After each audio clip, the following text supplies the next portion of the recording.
mercadotecnia, de salario, de trabajo. Sí. Y yo creo que Marx y Federico Engels allá en el siglo antepasado, Miguel, en el siglo XIX, fueron los primeros que empezaron a escribir de esto. Escribieron sobre el origen de la familia, el Estado, la propiedad privada, el salario, el trabajo. Sí. Porque ellos vivieron prácticamente, o nacieron y se desarrollaron 100 años después de la Revolución Industrial de Sí, Inglaterra. así es. Entonces, para ubicar a los radioescuchas en ese tiempo, en 1776, 100 años después, ellos empezaron a estudiar el tema de la economía, el tema del origen del Estado, de lo que es la familia, el salario, y vieron cómo pues el trabajo ya significaba una lucha de clases. Así Era es. un tema muy recurrente, porque las horas nada más de trabajo Y creo que eran toda 12 esa- horas, Miguel. así es. Eran 12 horas. Y las aparte horas mal de pagadas trabajo. además. Exactamente. Pero yo creo que toda esa filosofía se condensa en aquel manifiesto, ¿te acuerdas? Sí, Que dicen claro. de Carlos Marx y Sí, de Federico el Engels, ¿no? manifiesto comunista, sí, Así sí, es. sí, porque ellos representaban una poderosa ideología izquierdista que después se convirtió en la ideología marxista, y que luego la agarraron los rusos con Lenin, y que ellos básicamente, y su gran aportación fue hablar de la lucha de clases y poner en el centro de la discusión el derecho a los trabajadores para tener un salario digno. Y en estos libros, en El salario, precio y la ganancia, son libros pequeños que los leímos en la preparatoria. Este otro libro del trabajo asalariado y el capital. Y este tercer libro, Marx y Engels, del origen de la familia, la propiedad privada del Estado. Esos tres libros, Miguel, pues nos dicen específicamente cómo se ha organizado la sociedad y cómo el capital, pues también ellos eran muy conscientes de que era el que arriesgaba el inversionista su dinero. Y decían ellos en su explicación en estos libros que el ingreso que tenía un capitalista, pues no necesariamente representaba el producto del trabajo. Ellos decían que el trabajo era la fuerza de trabajo, lo que estaban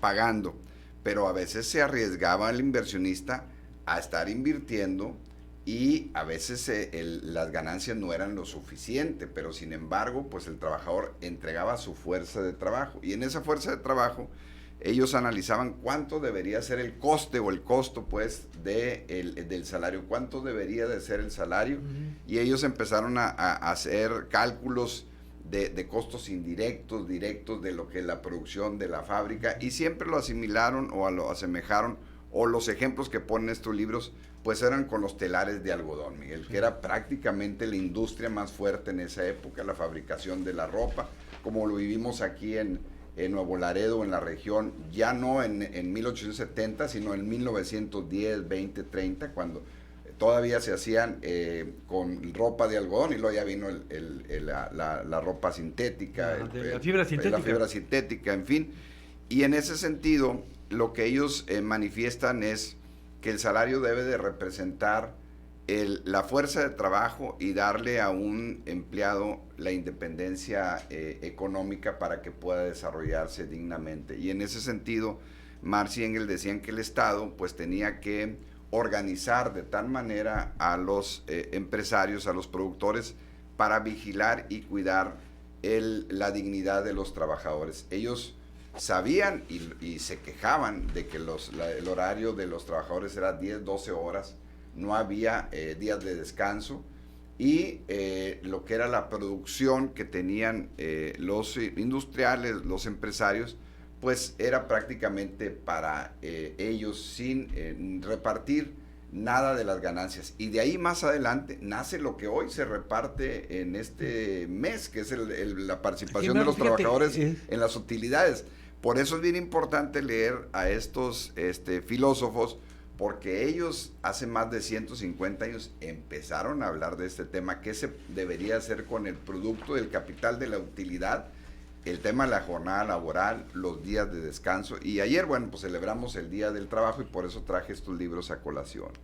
No, pues muy interesante que hayas traído estos libros, incluso de fácil lectura y también de fácil comprensión para cualquier universitario. Sí, porque sí. es economía básica, Miguel, es economía básica para analizar, por ejemplo, el precio de las mercancías, que también aquí lo señala, cómo se calcula el precio de las mercancías. Se habla de la inflación, que sabemos que la inflación es el incremento general y sostenido de los bienes y servicios que se pero hay algo que tú dijiste que es muy cierto, nomás que mucha gente no lo entiende.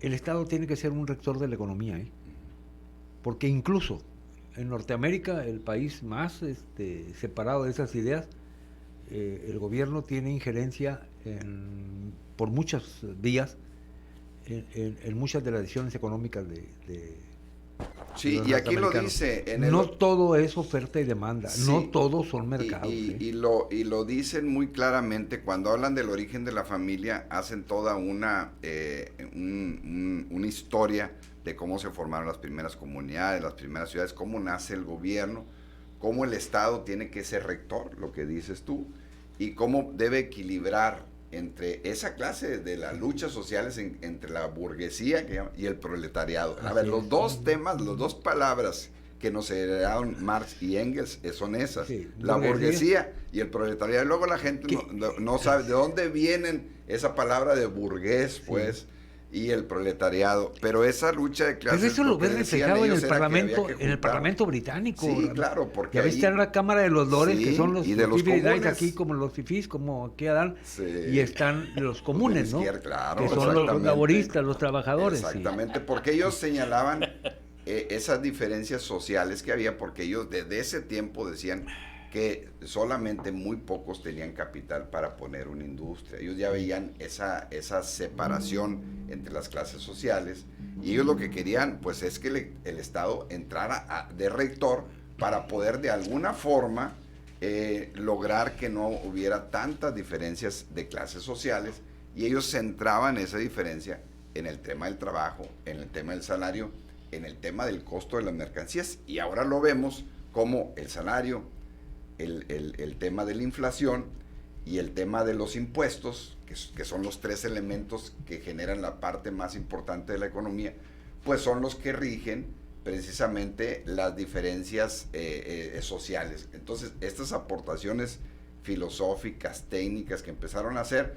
y que ellos leían, fíjate, en su tiempo leían a Hobbes, leían también a Ricardo, aquel... Thomas Ricardo, ¿no? Exactamente. Economista muy destacado. Que habían nacido antes de ellos. Sí. Y de ellos tomaron esas filosofías del siglo XVII. Sí, pues hay que recordar también a Adam Smith. Sí, Adam Smith también, exactamente. Era el otro gran referente filosófico económico de ellos. Fíjate cómo ellos tres hicieron épocas en el siglo XVIII.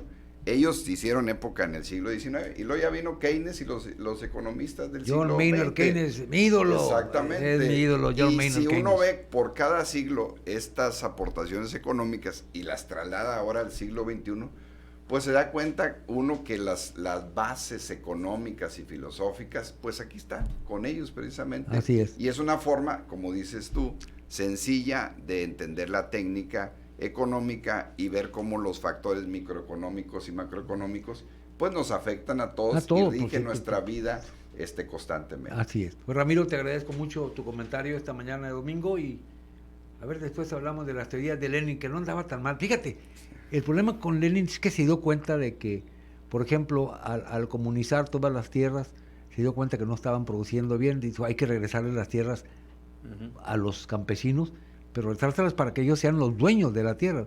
El problema es que en ese inter fallece Lenin y Stalin ya no quiso seguir la misma corriente.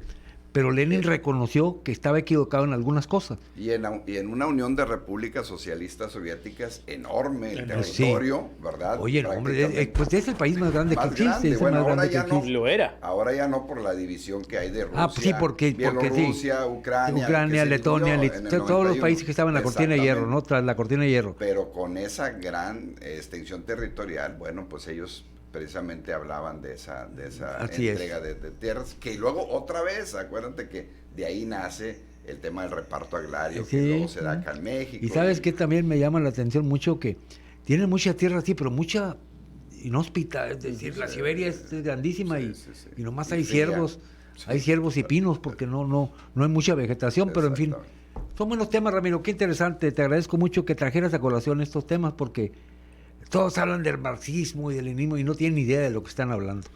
Esa es la idea. Esa Hay es que la idea. seguir leyendo, maestro. Muchas Sí, gracias. Y gracias al doctor Ramiro Bueno. Ramos Salinas.